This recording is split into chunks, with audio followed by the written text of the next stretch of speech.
On me dit un jour, ton personnage va te bouffer et tu vas être pris au piège de ton personnage. Je le sais déjà à la base. Qu'est-ce que je vais faire? Qu'est-ce que je vais faire de ma vie? Je ne suis pas embauchable. C'est marqué Chicandier sur mon front. Je peux pas dire je le savais. En le signant, Chicandier, je savais qu'un jour Chicandier prendrait le pas.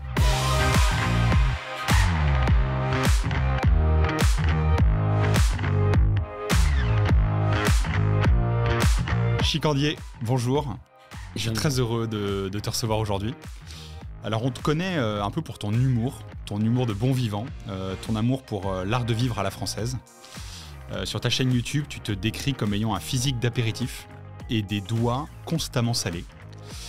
Et c'est vrai que cette image que tu as cultivée pendant des années te va très très bien. On va sûrement en reparler un petit peu aujourd'hui. Et puis en décembre 2022, tu as quand même appris que cette image que tu cultivais, elle avait quand même des limites et qu'il allait falloir jouer avec. On t'a annoncé que tu avais une cirrhose. Ouais. Et on va aussi parler de ce que ça a créé en toi comme réflexion et peut-être comme nouveau chemin, parce que l'histoire ne s'arrête pas là, et c'est ça qui est intéressant. Ouais. C'est de voir où tu en es aujourd'hui et peut-être d'en reparler dans quelques années. Alors avant de retracer un petit peu ce parcours et puis cette explosion que tu as eue à un moment, j'aimerais qu'on apprenne un tout petit peu à te connaître. Chez Lueur, on a une habitude, on a posé 3 questions devant toi sur 3 cartes. D'accord. C'est 3 débuts de phrases. Et je te propose de retourner l'une après l'autre ces cartes et puis de nous dire quel est le début de la phrase et de la compléter. Ça va nous permettre un petit peu d'en apprendre un peu plus sur toi. Pour ceux qui ne te connaissent pas encore, ils sont très peu nombreux. Oh, tu parles. En 2006, quand j'étais notaire, ma vie, c'était celle d'un mec qui se fait chier. Qui se fait chier. J'étais pas du tout fait pour ça. En fait, je suis diplômé notaire. Je n'étais pas notaire installé, associé, etc. J'étais diplômé notaire, donc j'étais clerc de notaire. Et je déteste l'administratif. D'accord. Je n'ai aucune rigueur. Je faisais des copier-coller d'autres actes où ça collait pas du tout. Je me prenais des volets de bois vert par mon ancien employeur. Et un jour, quelqu'un m'a dit je crois vraiment que vous n'êtes pas fait pour ce métier. Et ça a été la première fois que j'ai trouvé de l'honnêteté dans le monde professionnel. Et j'ai dit c'est vrai. Et après, je suis parti en fait en tant que juriste en entreprise. Et j'ai arrêté le notariat. Et honnêtement, le notariat m'est très reconnaissant. Grâce à toi, il a pu continuer. Oui, il a pu évoluer, continuer avec des gens qui sont vraiment faits pour ça. Moi, j'étais nul. Ok. Ouais. On va essayer avec une deuxième carte. Allez. Mon enfance, mon éducation, je les résumerai en disant, comment dire, foutraque. Foutraque. Ouais, une stabilité faible. C'était beaucoup. En fait, on mettait beaucoup sur l'humour, énormément sur l'humour. Et tout était prétexte à rigoler. On camouflait parfois un peu l'absence. Moi, j'avais une famille un peu dysfonctionnelle, mais totalement. Et l'absence de rigueur, l'absence de normes, l'absence de la fragilité par de l'humour, de la déconnade. Voilà. Un bon jeu de mots pouvait, même si ça brisait une personne à table, c'était pas grave. S'il y avait la bonne blague, même si ça détruit des familles, c'est pas grave. D'accord. Ça a dû faire des moments bien sympas le dimanche. À 2h du mat, la question qui m'empêche de dormir, c'est est-ce que je me lève ou non pour pisser? Ça, c'est vrai. Tu sais, quand t'as la flemme, t'as vraiment, tu te dis putain, faut que j'y aille, mais vraiment le temps de faire le truc, il fait froid. Non, la question, c'est est-ce que ça va continuer? En vrai, de vrai, c'est est-ce que ça va continuer? Est-ce que ça y est, ça va passer? Les gens vont se dire c'est bon, ça a plus un temps, et puis tu vas lasser, ce qui me paraît très normal. Qu'est-ce que tu vas faire? Voilà, un peu. Qu'est-ce que tu vas faire demain, mon grand? Et j'avoue que le principe d'avoir une maladie un peu comme, pas une épée de Damoclès, mais que je prends quand même avec sérieux, me fait dire qu'en fait, je m'en fous un peu maintenant. Ça renforce le fait de croquer la vie à pleines dents. Ouais, il y a un petit côté, aujourd'hui, c'est aujourd'hui, demain, on verra, quoi. Ok. Ça, c'est cool.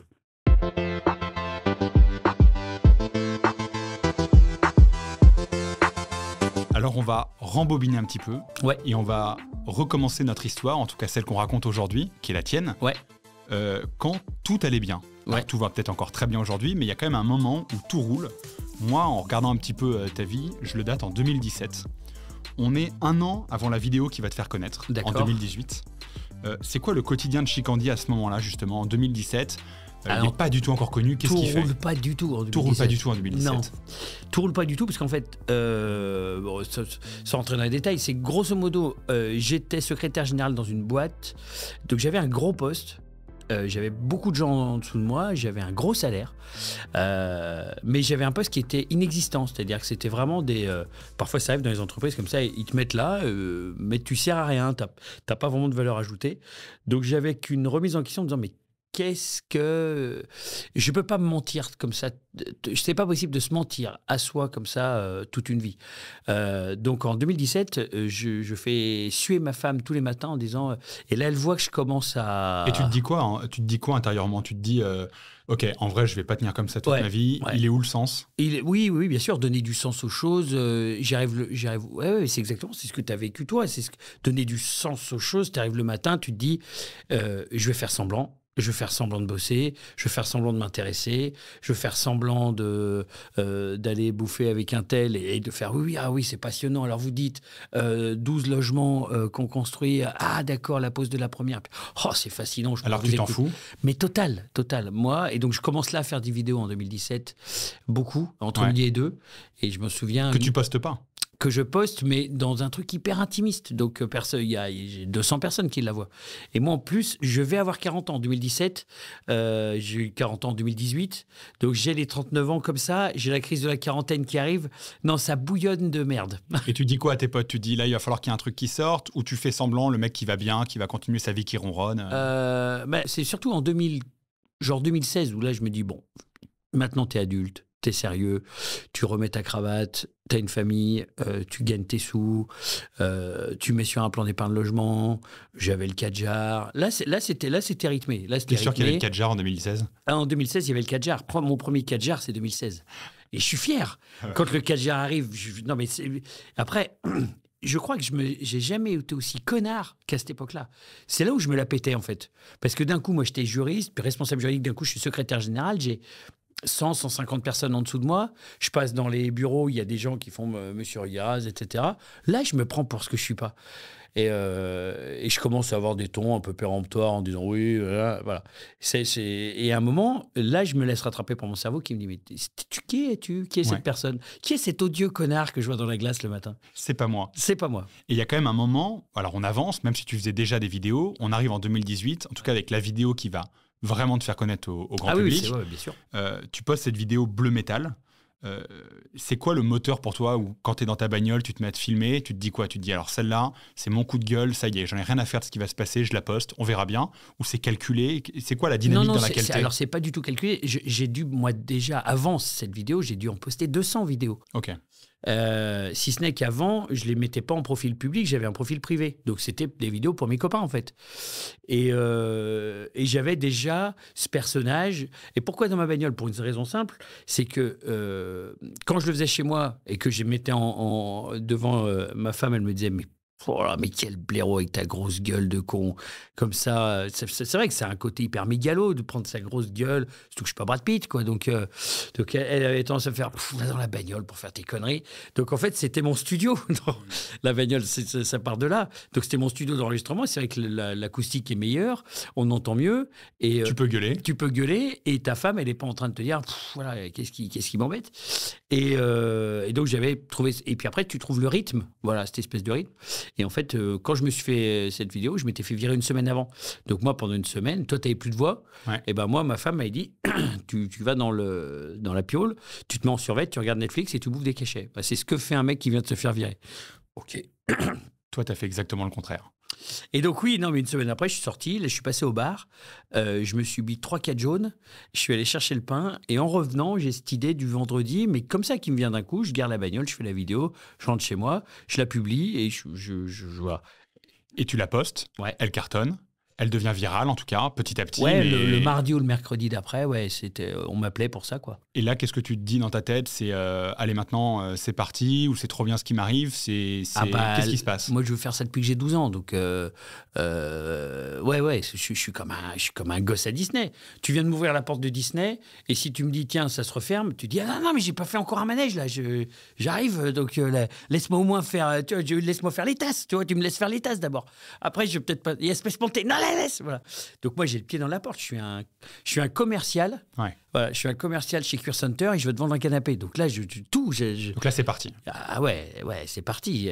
Et moi, j'étais prêt parce que je boxais, moi, dans ma cave. J'avais juste pas de partenaire de boxe. Donc là, d'un coup, voilà. Alors, c'est tous azimuts, tout feu, tout flamme, avec toutes les erreurs du débutant qu'on peut commettre parce que j'ai aucune connaissance du métier. C'est quoi pour toi les erreurs comme ça que tu as commises à ce moment-là? Les erreurs, ça peut être des gens qui disent viens dans mon entreprise, et tu sais même pas ce que tu vas dire, tu sais pas ce que tu vas faire, t'as pas du tout calibré le truc, t'es soit trop vulgaire, soit trop violent, on me propose de faire de la radio, j'en ai fait mais dans des radios associatives un peu à la cool, là d'un coup tu passes sur RTL, en fait t'as un côté, tu te jettes dans le vide et tu sais jamais, et donc là tu te ramasses la gueule. C'est grisant aussi. C'est à la fois magnifique, mais à la fois quand tu es dans une boîte, une société, tu fais un dossier que tu fais mal. Bon, mis à part Jean-Claude, Michel et machin qui vont dire il a encore mal fait son dossier, il va pas se passer grand-chose. Et il y a un mec qui va rattraper un peu tes bêtises. Là, tu es en direct, ça se voit. Tu te casses la gueule devant tout le monde. Et là, pour le coup, tu dois apprendre très vite parce que tu dis si je fais ça à répétition, au bout d'un moment, les mecs vont dire bon, en fait, il est nul, il sait pas faire.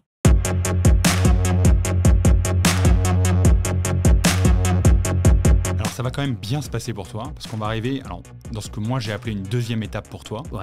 Une étape où la machine va quand même un peu s'emballer, pour le meilleur et pour le pire. Mais, et on arrive dans cette étape un peu de l'emballement. Oui, ok. Et tu vas devenir de plus en plus connu. Et j'aimerais qu'on parle justement petit à petit, en tout cas que tu m'en dises un mot sur ces deux personnages qui vont grandir. L'un très connu, déconneur, toujours à parler de la bonne chair, à picoler.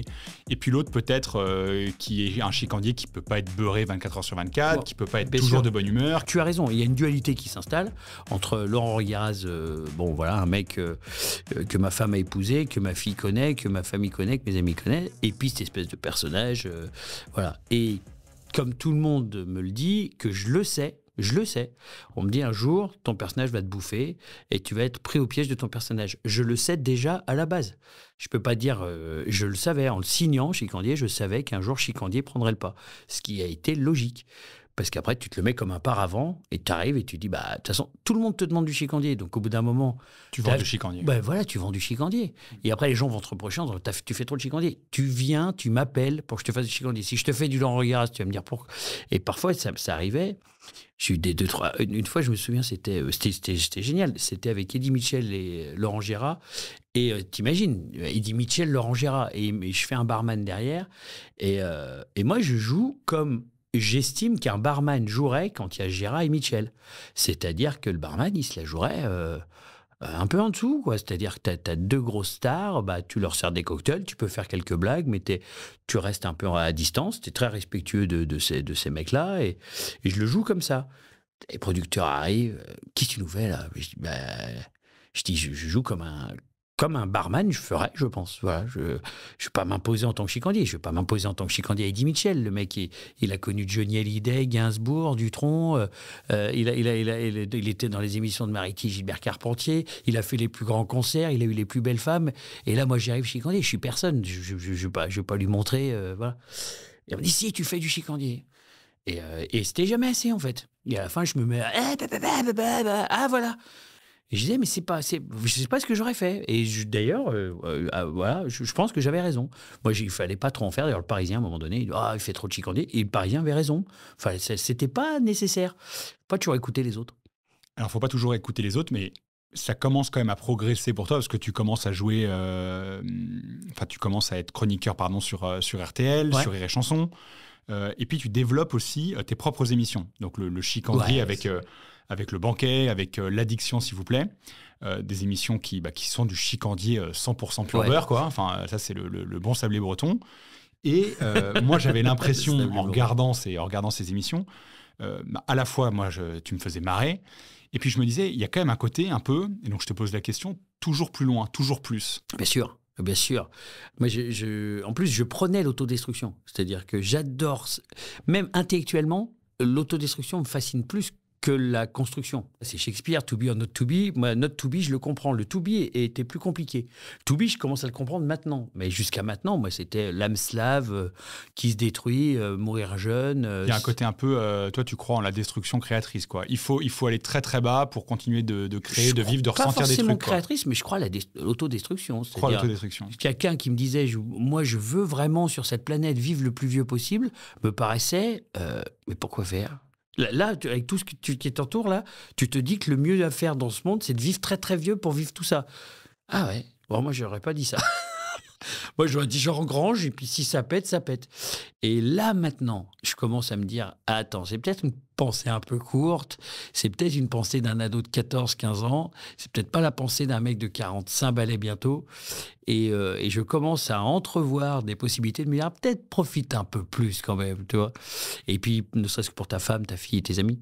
Et alors, avant d'arriver à ce moment où tu commences à te dire qu'il y a peut-être autre chose à envisager, ça ressemblait à quoi la machine infernale des journées de Chicandier à ce moment-là ? C'était, il fallait enchaîner des émissions personnages Chicandier, à boire, à manger tout le temps. Ouais. C'était quoi le rythme fou ? Le rythme fou, ça a été surtout quand tu passes, par exemple, en tournée de ville en ville et que les gens, notamment les restaurateurs, les bars, etc., t'incarnent malgré toi, pour certains, parce que, encore une fois, je ne suis pas très connu, mais dans ce milieu-là, c'est là où, si j'ai un milieu où je suis plutôt très connu, c'est ce milieu-là.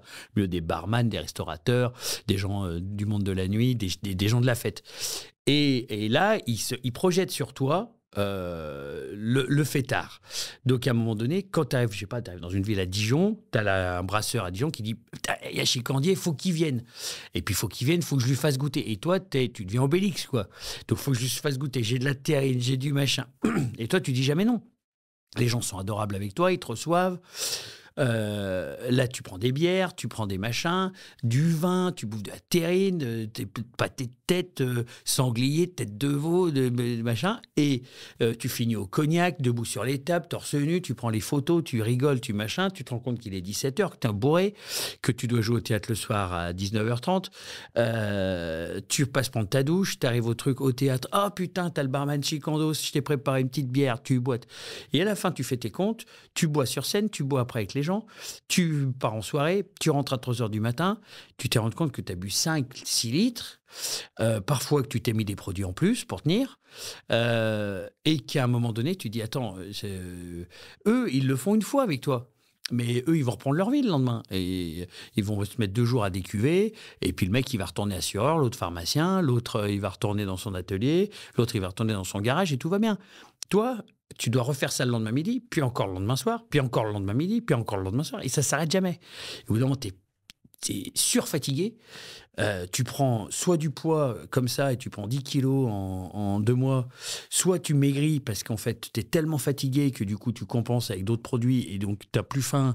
Et donc, en fait, tu deviens plus toi, en fait. Et le côté sympa, bon vivant, festif, machin, que tu adores et que j'adore toujours, au bout d'un moment, ça devient un travail. C'est-à-dire un travail d'être festif. Et là, tu commences à inquiéter ton entourage. Ils voient que tu es en surreprésentation, que tu es en surrégime. Et là, ils te disent, calme le jeu. Pour finir sur cette étape-là où tu t'emballes un petit peu, c'est quoi la fausse croyance qui t'empêche d'arrêter ? C'est le fait que les gens ne m'aiment que parce que je bois. Alors, ça, j'en suis intimement persuadé. Je dis, de toute façon, si j'arrête de boire, les gens, je veux plus les intéresser.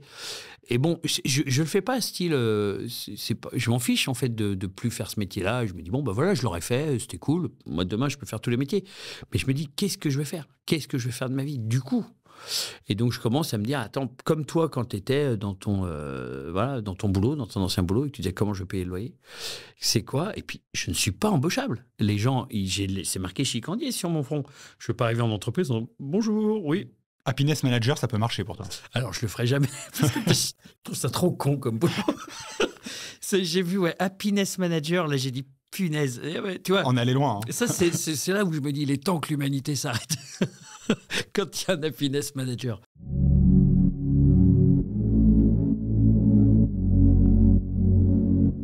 En tout cas, t'es allé jusqu'à une forme d'explosion dans ce rythme-là, dans ce rythme de l'alcool, du comédien toujours bourré, toujours prêt à dire oui à tout ce qu'on lui donne. Et il y a eu une étape, un coup d'arrêt, en tout cas pour une nouvelle saison. et j'aimerais qu'on en parle maintenant. Ouais. Cette étape, elle arrive le 20 décembre 2022. Ouais. Il y a une sanction qui tombe, un peu la sanction pour le coup très humaine, quoi. C'est le corps qui parle, c'est le corps qui dit alors là maintenant, en fait c'est stop, on t'annonce une cirrhose. J'aime bien le truc qui est comme au judo. C'est-à-dire qu'on t'annonce une merde et tu te dis comment ça je peux en faire une force, d'une énorme faiblesse j'en fais une force. Effectivement, on m'annonce ça et je me dis ça, si t'en fais pas une force, ça va te détruire. Ça va te détruire pour deux raisons. La première, c'est soit t'arrives, t'es abattu. Et auquel cas, tu dis, j'ai plus envie de faire ce métier, j'ai plus envie de faire rire, j'ai plus envie de machin. Et là, tu te mets totalement dans autre chose. Soit tu arrives, et il y en a beaucoup qui font ça, tu vas dans le premier bar, et là, tu dis, bon, bah, je me termine. Voilà. Allez, ok, j'ai compris. Eh ben, on accélère le processus, comme disait Bedos dans Kaamelott. Moi, j'écrivais des pièces de théâtre quand j'avais 13-14 ans, etc. J'étais pas youtubeur dans ma bagnole. Je voulais faire ce métier. Mais c'est la première fois que je me suis dit, et si tu étais comédien, en fait ? Et si, en fait, ton vrai job, c'est d'être comédien. Et c'est la première fois que je me suis... Parce que pour moi, c'était... je viens d'un milieu assez bourgeois, assez chabrolien. Tu dis pas t'es comédien. Enfin, t'es comédien. Si j'avais dit à mes copains, en fait, je suis comédien, c'est le saltimbanque qu'on veut pas voir. C'est le... Ouais, puis c'est le mec qui se la pète, quoi. Ouais, je suis comédien. Ta gueule, je t'en supplie. Tu vois, t'as des copains... Et puis, t'as des copains, ils sont dans la vraie vie, entre guillemets, tu vois. T'as des mecs qui sont comptables. T'as des mecs, ils charbonnent toute la journée. T'as des mecs qui soignent des dents. Moi, j'ai des copains, ils sont vraiment médecins urgentistes et ils soignent des vies. Toi, tu dis, je suis comédien, ils font ouais, c'est bon. Et donc, et à un moment, tu dis, attends, je vais arrêter de me cacher derrière mon petit doigt. Mon métier, c'est d'être comédien. Et quand j'ai plus bu et que j'ai commencé à monter sur scène sobre et à faire mon métier sobrement, je me suis dit, mais en fait, t'es comédien. C'est ton vrai boulot. Maintenant, aujourd'hui, mon vrai boulot, c'est quoi ? C'est comédien. C'est pas une honte, c'est pas une tare. C'est mieux que de tortionnaire au Chili, tu vois. Donc, ça veut dire qu'on t'annonce ça. Tu dis que t'es quand même allé dans ta bagnole, que t'as pris un coup quand même, que t'as un peu chialé, ouais. Ça t'a quand même mis une claque, quoi. Ah bah oui. Et la phrase d'après, c'est quand même un sursaut d'espoir, où tu t'es dit, ok, maintenant il y a deux possibilités pour moi, en gros, la mort ou la vie. Je choisis la vie, je choisis d'être qui je suis, et puis on va bien voir, et ça peut marcher. Ça m'a libéré. Ça m'a libéré d'un poids où j'ai fait, attends, c'est bon, j'enlève ce truc-là. C'est pas aussi simple que Laurent Garz et Chicandier, et genre Chicandier meurt, Laurent Renet, ou je sais pas quelle connerie. C'est pas ça. J'adore être Chicandier. Quand on me demande de faire du Chicandier, je peux totalement faire du Chicandier. Je peux même faire un Chicandier qui picole, qui bouffe, qui machin. Et puis quand le rideau se ferme, tu fais plus du Chicandier, et c'est hyper sain, en fait. Comme faisait Chaplin, un peu, toute proportion gardée, évidemment, avec son personnage de Charlot. Ça veut dire qu'en fait, tu es en train de te rendre compte que ce que tu croyais qu'allait te rendre vivant, à savoir sortir du côté notaire, se mettre à picoler, jouer le mec bourré en étant bourré, c'était pas vraiment toi, et qu'en fait, tu peux en osant être toi, c'est là où tu prends ton pied et où tu peux continuer de te développer et d'apporter quelque chose. C'est exactement ça. C'est exactement ça, mais je pense que c'était une phase obligatoire. J'aurais pas pu, il y a 4 ans, être moi... en disant j'y vais sans avoir un filtre d'alcool, sans être... voilà, j'aurais eu trop peur, en fait. Il y a un sujet de confiance en soi derrière. Bien sûr. Faut un peu de métier, en fait. Et pour avoir un peu de métier, j'en ai un tout petit peu. Pour avoir un peu de métier, moi, j'aurais pas pu aller sur un plateau de télé sobre. J'aurais dit, je veux pas être bon, j'aurais été un peu avec la voix tremblotante. Quand tu as un peu d'assurance maintenant, que tu connais un peu les codes et machin, tu peux y aller sobre. Tu sais le tempo, la blague quand il faut la faire, et tu rigoles avec tes partenaires et tout. Et là, moi, je prends un pied total. Et surtout, je le prends sobre.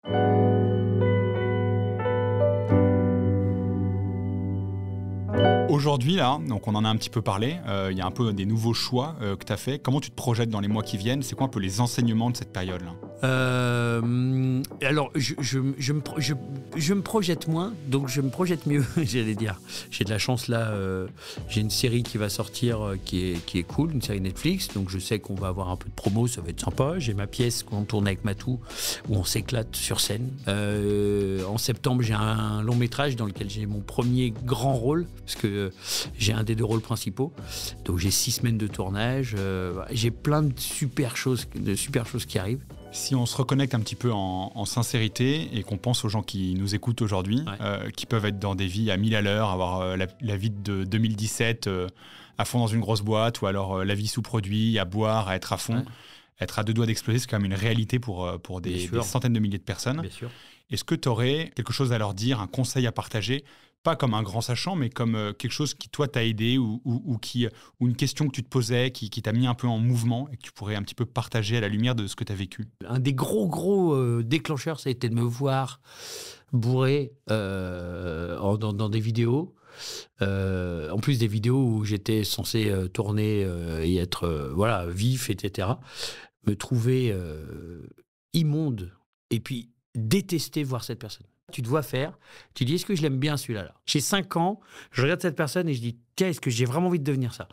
Et si moi je te réponds, j'ai pas du tout envie de devenir cette personne-là, qu'est-ce que je dois faire? À 5 ans, moi par exemple, j'ai une image très claire de quand j'ai 5 ans, je suis avec mon père, on est à la campagne et je me souviens de ça, d'un truc où j'ai totalement de l'innocence et de l'inconscience. Et quand que je me reconnecte, je suis quand même à la campagne, c'est pas un truc de ville, je suis à la campagne, je suis avec mon père, donc c'est-à-dire que je dois être un peu famille, que je suis un peu connecté à ça, que c'est ça qui me touchait. Et que j'aime bien rigoler, j'aime bien dire balancer de la vanne, dire voilà, mon père aussi, il est très caustique, il est très rigolo. Et je rigole aux conneries de mon père, j'essaie de le faire ricaner, et à la campagne, et je suis bien. Et c'est se reconnecter à ce petit gars, tu vois, que tu dis, en fait... Reconnecter à l'enfant. À l'enfant que t'étais, quoi. Un jour, j'ai même dit... Eh ben c'est pas grave si je crève sur scène. C'était comme ça, c'était mon destin. Je dois crever, je crèverai dans la rue avec des copains en train de C'est marrant bouffer. parce que quand je t'entends, il y a une phrase que moi j'avais déjà entendue, je sais plus de qui c'est l'humour, c'est l'élégance du désespoir. Ah mais bien. Je sais plus qui dit ça. Mais toi, il y a un côté un peu genre, en vrai, si pour l'humour je peux aller jusqu'à cette élégance-là, en vrai j'y vais. J'avais dit ça à mon ancien proche, j'avais dit si je dois crever, je crèverai sur l'hôtel de l'humour. En plus, il y a des gens qui vont dire putain, c'est con, il me fait pas rien. Il crève sur quel hôtel ce con? Parce que vraiment, c'est pas le mien. Donc, et après, tu te dis aussi, déjà, c'est très mégalo de dire ça parce que rien en fait. Et puis à un moment donné, les vraies personnes qui t'aiment bien, ils sont quand même un peu sympas. Tu vois, alors, aujourd'hui, c'est beaucoup empathie, bienveillance, pas de partout. Mais quand même, je remarque quand j'ai eu mes merdes, il y a des gens qui disent vraiment, on t'aime bien, on aimerait que ça dure et ils sont vraiment gentils. Voilà. Et celui qui dit tu bois plus, tu me fais plus rire, tu machin, qui te prenait en fait que pour ça, de toute façon, il t'aimait pas vraiment. Je te remercie d'être venu nous voir aujourd'hui, de nous avoir partagé un peu ton merci chemin. à vous de m'avoir accueilli. Et puis j'espère que la suite sera belle, sera très vivante. En tout cas, elle sera... C'est déjà bien. C'est déjà bien, non? Et que tu ne mourras pas sur scène. Même Molière n'est pas mort sur scène, finalement. Même Molière n'est pas mort sur scène. Il est mort chez lui 2 heures après, mais chez lui. On te retrouve donc sur scène et dans les films que tu nous as partagés. Merci Chicandier d'être passé. Merci. Et à très vite. À très vite. Merci de nous avoir suivis. Alors notre volonté avec les Lueurs, c'est vraiment de construire petit à petit une communauté d'intranquilles qui cherchent des réponses face aux défis personnels, aux défis spirituels de notre vie. Pour y arriver, on s'inspire du témoignage des autres, comme vous avez pu le voir. Et puis si vous vous êtes senti rejoint, interrogé, questionné par nos échanges, n'hésitez pas à nous le dire et à nous envoyer un message, on essaie de répondre à chacun. En attendant, je vous donne rendez-vous sur tous nos réseaux sociaux pour suivre l'aventure, et n'hésitez pas à vous abonner pour recevoir la mise en ligne de nos prochaines interviews chaque dimanche soir. À très vite.